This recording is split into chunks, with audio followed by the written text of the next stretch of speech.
These two rifles that have shaped wars, movies, and even backyard debates for decades. The AK-47 and the AR-15. But what if I told you one of them can fire reliably after being buried in mud for days, while the other needs a clean room to stay on target?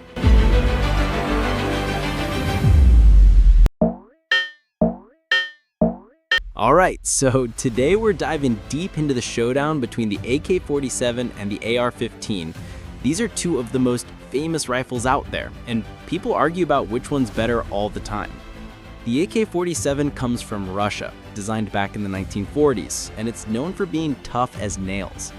The AR-15, on the other hand, started in the US in the 1950s, and it's all about precision and customization. We'll break it down step by step, looking at everything from how they were born to how they shoot. So by the end, you'll know exactly which one fits what situation. Let's get into it. First up, let's talk about their history and where they came from. The AK-47, which stands for Automat Kalashnikov Model 1947, was created by a guy named Mikhail Kalashnikov. He was a Soviet tank mechanic during World War II, and he saw how bad the German assault rifles were kicking their butts. So after the war, the Soviets wanted a new weapon that could handle automatic fire, be cheap to make, and work in any condition. Kalashnikov tested his design in 1946, and by 1947, it was adopted. It uses a 7.62 by 39mm cartridge, which is bigger and hits harder at close range.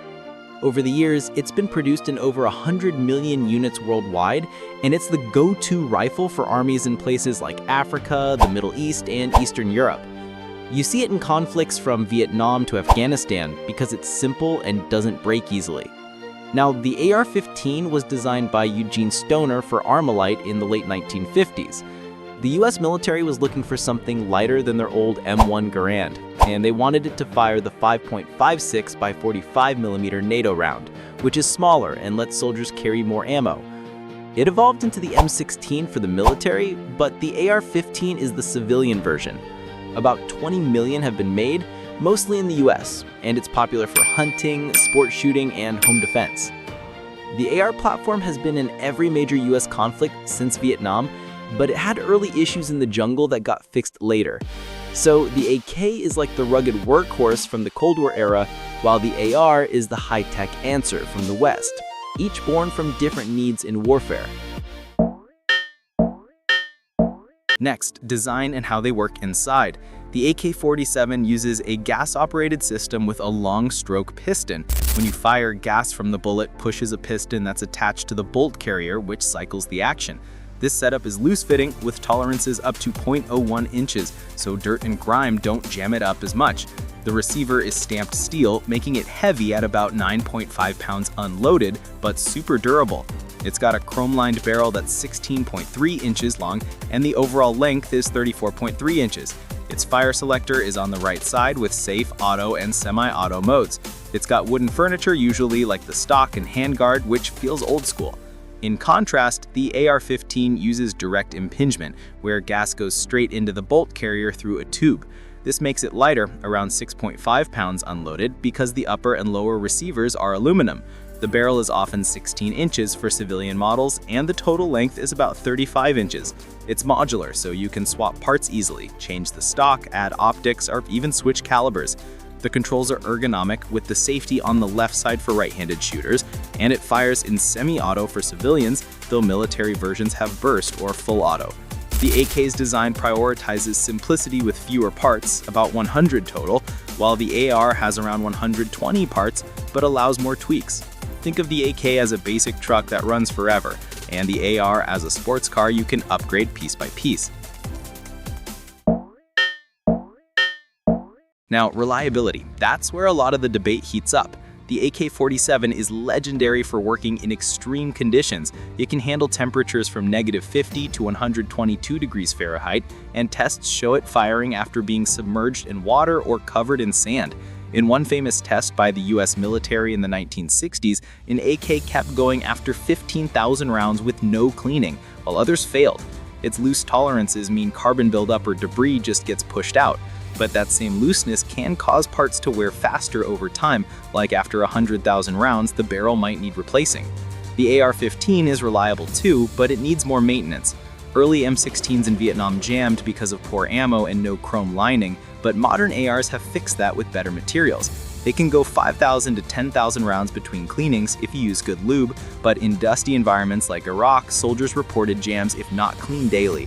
The direct impingement system blows gas into the action, which can foul it quicker than the AK's piston.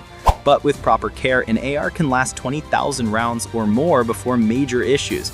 In mud tests online, like from channels that bury rifles, the AK often fires first pull, while the AR might need a tap.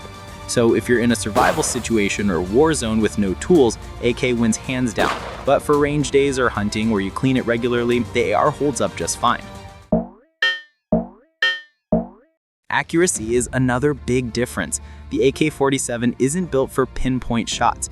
Its effective range is about 300 meters, but groups at 100 yards are typically 4 to 6 inches with iron sights. The 7.62 round has more recoil, about 7.2 foot-pounds, which makes follow-up shots slower. The barrel twist is 1 in 9.4, optimized for the heavier bullet, but it wobbles a bit in flight. With optics, you can tighten that to 3 inches, but it's not a sniper rifle. The AR-15 shines here, effective range up to 500 meters, and at 100 yards it can group 1 to 2 inches easily. The 5.56 round has less recoil, around 4 foot-pounds, so you stay on target better. The barrel twist is usually 1 in 7 or 1 in 9, stabilizing lighter bullets for flatter trajectories. Military tests show the M4 variant, based on AR, hitting man-sized targets at 600 yards with practice. If you add a free-float barrel and good glass, sub-MOA accuracy, under 1 inch at 100 yards, is common. So for target shooting or long range, AR takes it, but AK is plenty accurate for close quarters combat, where most fights happen within 100 meters. Let's move to ammunition and what they shoot. The AK-47 uses 7.62 by 39mm, which is an intermediate cartridge with a 123 grain bullet traveling at 2,350 feet per second. It penetrates better through barriers like wood or light metal up to 12 inches in ballistic gel, and causes more tissue damage due to yawing on impact. A 30-round magazine holds about 2.2 pounds of ammo. It's cheap, around 30 cents per round for steel-case stuff from Russia or China, but it's heavier to carry, so soldiers might lug 210 rounds total. The AR-15 fires 5.56 by 45mm with a 55 grain bullet at 3,100 feet per second. It fragments on impact, creating wider wound channels in soft tissue, but penetrates less through cover, about 9 inches in gel. Magazines are 30 rounds too, but lighter at 1.5 pounds loaded. Ammo costs 40 cents per round for brass cased, but you can carry more, like 300 rounds, because it's lighter. The 5.56 has less drop over distance, about 2 inches at 200 yards versus 4 for 7.62 by 39. Both are widely available, but in the US, 5.56 is everywhere at gun stores, while 7.62 by 39 is common but sometimes imported and affected by bans. In terms of ballistics, the AK's round packs more punch up close, like stopping a charging animal, while AR's is better for volume of fire and less fatigue. Ergonomics and how they feel in your hands. The AK-47 has a straight stock that's not adjustable, so it fits average builds but can feel awkward for shorter or taller people. The pistol grip is basic, and the handguard gets hot after a few mags since it's wood or plastic without rails. Sights are basic, notch and post, adjustable to 800 meters, but not precise. Reloading involves rocking the mag in, which is fast with practice, about 2 seconds. It's balanced toward the front, so it points naturally but swings slower. The AR-15 is way more user-friendly, adjustable stock with 6 positions, ergonomic grip, and Picatinny rails everywhere for lights, lasers, or foregrips. The charging handle is at the rear, easy to reach, and mag release is ambi-friendly. Sights can be iron or red dot, and the balance is neutral, making it quick to shoulder. Reloads are drop-free, under 1.5 seconds. For lefties, AR has options like ambi controls, while AK is right-hand biased. In rain or gloves, AR's polymer feels grippier. Overall, AR feels modern and customizable, like fitting to your body, whereas AK is one size fits all, but proven. Maintenance is key for longevity. The AK-47 is dead simple to clean, field strip in under 30 seconds with no tools. Remove the top cover, pull the recoil spring and the bolt comes out. Wipe down the piston and gas tube and you're good. It doesn't need much lube, in fact, running it dry is fine in some conditions. Parts are cheap, like a new barrel for $100. But if it rusts, the stamped seal can pit. The AR-15 takes more steps, push 2 pins to separate upper and lower, then remove the bolt carrier. Cleaning the gas tube requires a rod, and you need to lube the bolt well to avoid failures. Full strip down takes 2 minutes with practice. Parts are pricier, like $200 for a bolt carrier group, but abundant. AK wins for quick and dirty maintenance in the field, while AR needs a kit but rewards with smoother operation. Price and how easy to get them. A basic AK-47 clone like from Century Arms starts at $600 to $800 in the US. High-end ones from Arsenal go up to $1,200. Ammo and mags are budget-friendly, like $10 for a steel mag. But imports can fluctuate with politics. In 2023, Russian ammo was banned, driving prices up 20%. The AR-15 ranges from $500 for a budget build like PSA to $1,500 for Colt or Daniel Defense. You can build one from parts for $400 if you shop deals. Mags are $10 for polymer PMags, and accessories add up quick. A scope might cost $200. In the US, ARs are easier to find at any gun store, with millions sold yearly. Globally, AKs are cheaper in developing countries, sometimes $200 on the black market. So if you're on a tight budget, AK gets you in the game cheaper, but AR offers more value in customization.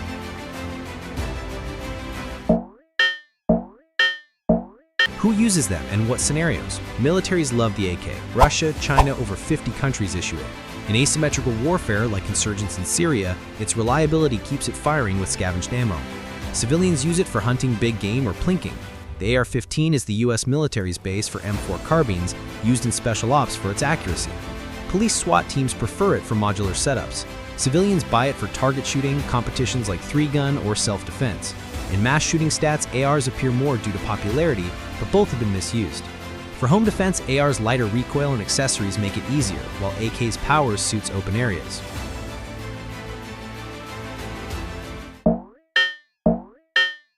Pros and cons to wrap the categories. AK pros. Unbeatable reliability, cheap ammo, simple design. Cons. Heavier, less accurate, more recoil. AR pros. Lightweight, precise, customizable. Cons. Needs cleaning, pricier parts, can jam in filth. So, wrapping it all up, the AK-47 and AR-15 are both icons, but they excel in different worlds. If you need a rifle that works no matter what, mud, sand, neglect, the AK is your pick. It's tough, affordable, and proven in harsh spots. But if accuracy, lightweight, and mods are your thing, go AR. It's precise, easy to handle, and fits modern shooting. Neither is better overall, it depends on what you do. For survivalists or rough use, AK edges out. For sport or defense, AR shines. Both have changed how we think about firearms, with millions out there shaping history.